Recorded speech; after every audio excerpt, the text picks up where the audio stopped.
तरफ चलते हैं। अब देखो सर ये क्या कह रहा है? देखो, आप अच्छे से देखो। कह रहा है कि an electric bulb rated to 20 volt and 100 watt, यानी कि ये वोल्टेज दी हुई है और ये आपका पावर दिया हुआ है। कह रहा है अब इसी बल्ब को जब मैं 110 वोल्ट पर अप्लाई चलाऊंगा तो कितना पावर कंज्यूम होगा। तो ठीक है, वो देख लेंगे हम, क्योंकि वही देखने आए हैं, और कुछ तो देखेंगे नहीं। अब देख लीजिए, आपको पता है पावर होता है बराबर वी स्क्वायर इंटू आर। अब देखो ये जो आर है, बल्ब तो एक ही है, आपका सिसका बल्ब, ये तो पेड़ बन गया। एक सेकंड, बल्ब तो आपका एक ही है,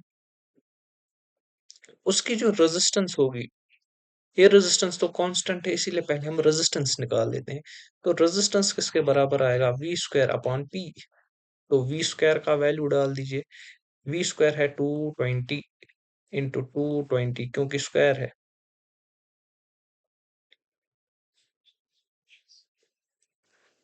220 डिवाइडेड बाय पी, यानी पावर। पावर कितना आपका? 100।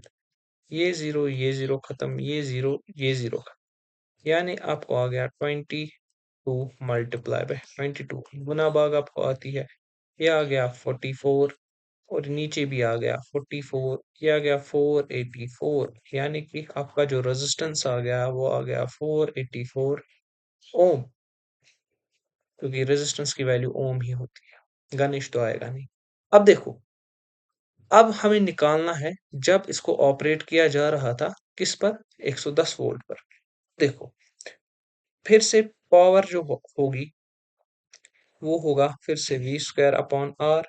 अब आर हमें पता है, क्योंकि आर दोनों केसेस में कांस्टेंट होगा, यानी पावर आया बराबर वी स्क्वायर, यानी 110 इंटू 110 डिवाइडेड बाय आर, यानी 484।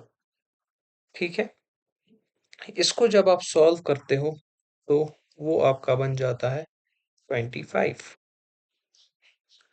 वॉट। अगर आप चाहते हो कि मैं दिखाऊं आपको इसको कैसे सॉल्व करते हैं, तो मैं यहाँ दिखा देता हूँ। कैंसिलेशन आपको आती है। 5 2 5 जा हो गया 10, और 2 5 जा हो गया 10, 2 2 जा हो गया 4, 2 4 जा 8, 2 2 जा 4। ठीक है, फिर से 2 से करेंगे। 2 1 जा 2, 2 2 जा 4, और 2 1 जा 2। ठीक है, 2 55 जा। अब 11 5 जा होता है, और 11 11 जा होता है। फिर से 11 1 जा, और 11 5 जा। ये 5 बचा, ये 5 बचा, आपको पता है इंटू 5 कितना आता है? 5 इंटू 5 25 आता है। उम्मीद करता हूँ आपको समझ आया होगा अच्छे से। अब हम मिलेंगे अगले क्वेश्चन में।